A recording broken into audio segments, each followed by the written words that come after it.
Hello everyone, Philopanic here with another match in the 1v1 tournament between Kat and PBHead in the group stage in Group B, I believe, but don't quote me on that. All I know is it's in the group stage, and we're on our way. Kat has selected the first matchup to be on Mars, Io.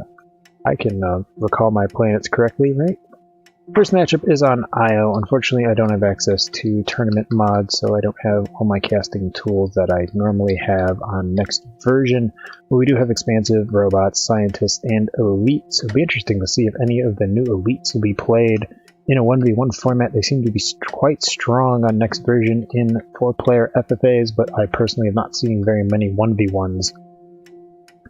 Scientists also would be an intriguing option, especially over here. This is a really nice looking scientist spot right there, next to aluminum, basalt, lots of ice, and carbon. I'd be very tempted by that scientist spot over there. You could also drop an elite there, but it seems to be better for a scientist. Plenty of places where you could throw down a robot, and here we have the nice cave highlights. But plenty of places you could put down a robot. That's some nice carbon over here too. We don't have any scavengers. Plenty of places we could go elites, and PBHead is going to go for the scientist first, picking up 3 steel mills on the basalt and going to the metal mine using the faster steel mill build time on next version. Kat also going to go for scientist, but I think the strictly worse scientist found better aluminum, yes, but worse ice in the long run. She also is going to go for aluminum and 3 steel mills, taking advantage of that faster steel building on basalt, that is. PBHead with more money, being able to upgrade to HQ2 almost immediately, very, very quickly. Kat lagging a little bit further behind, not able to buy up all the aluminum, needs to wait for some of the shipments to come in. She should be able to upgrade right about as soon as the shipment comes in, so any moment now. PBHead immediately going into some solar condensers, $20 per second per the solar condensers. Fuel is starting to get up on its way up. Kat's going to claim some carbon to go into that higher fuel market, which is usually what happens on Io. Fuel rises fast, a little bit slower in 2v2s, but Kat wasting no time going into the ion collectors, wants to make sure that she gets all that money, and PBHead doesn't even attempt to go into the ion collectors.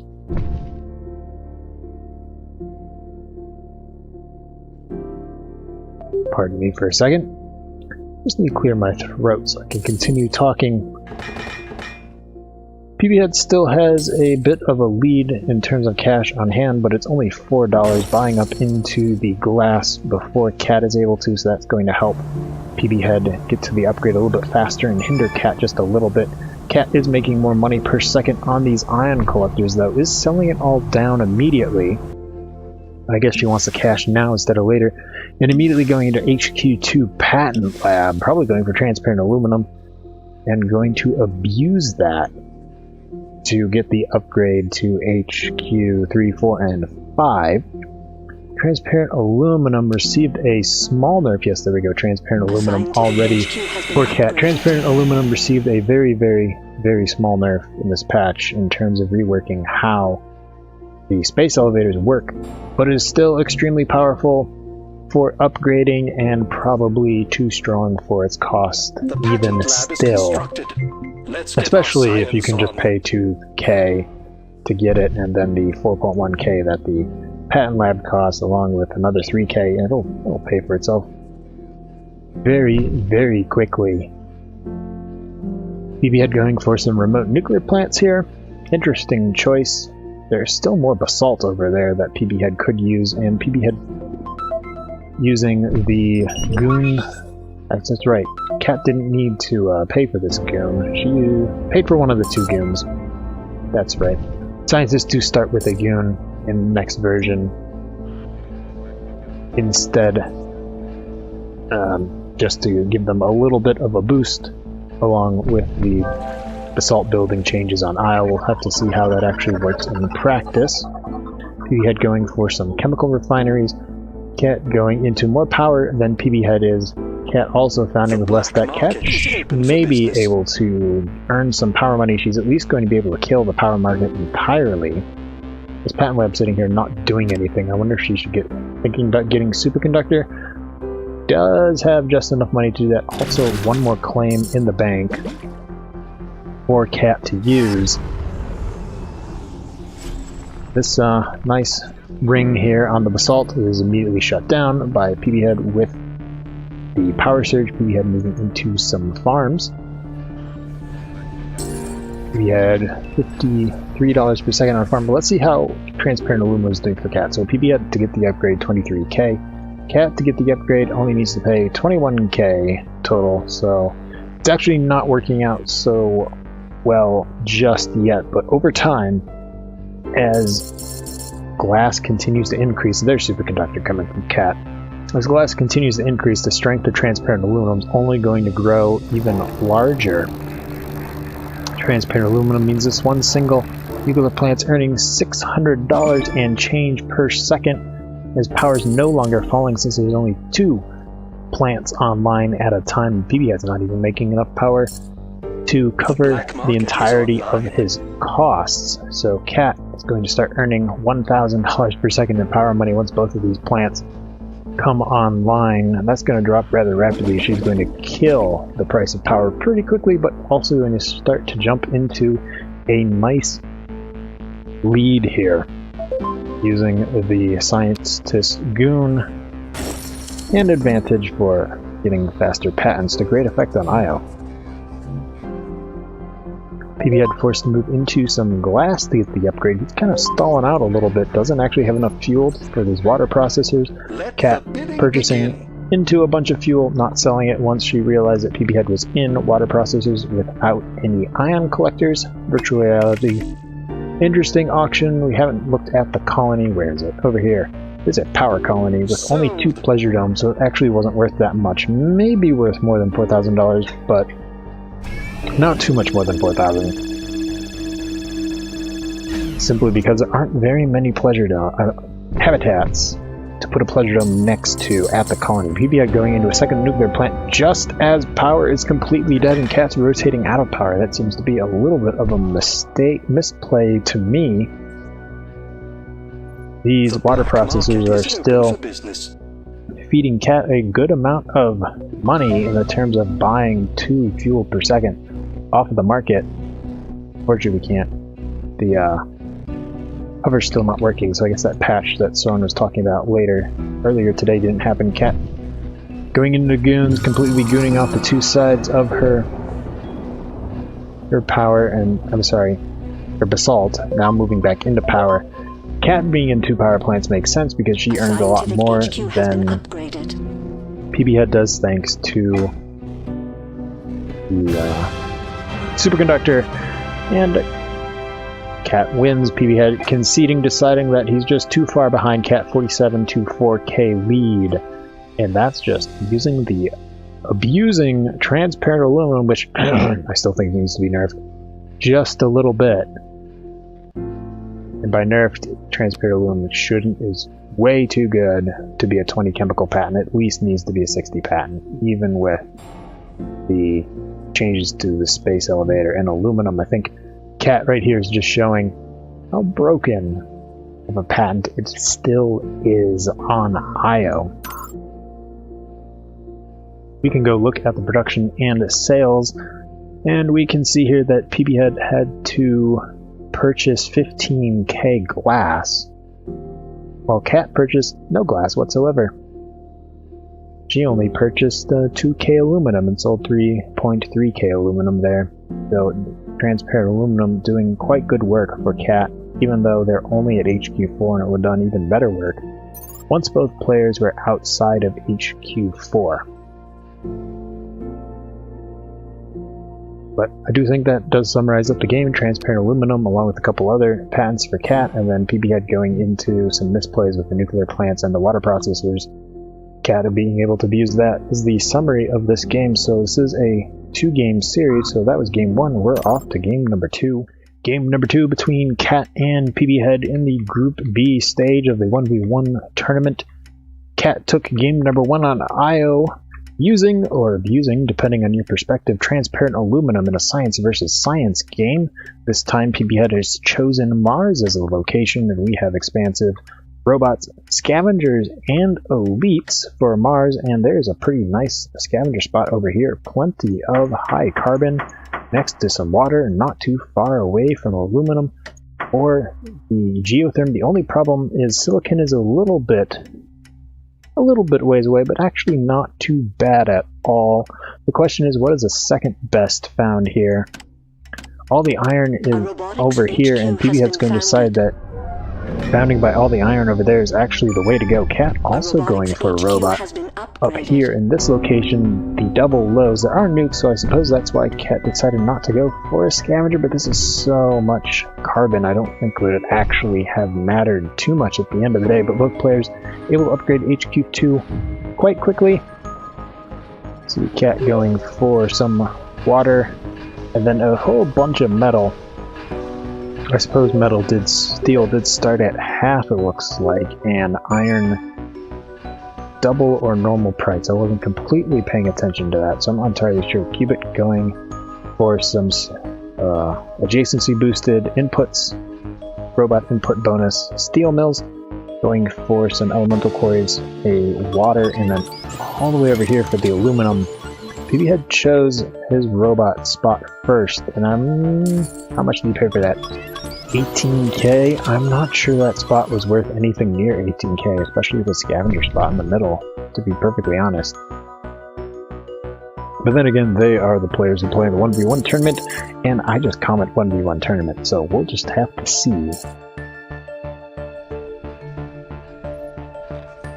PBHead needs another 14k for the upgrade, has 6 of it. Kat needs 17k for the upgrade.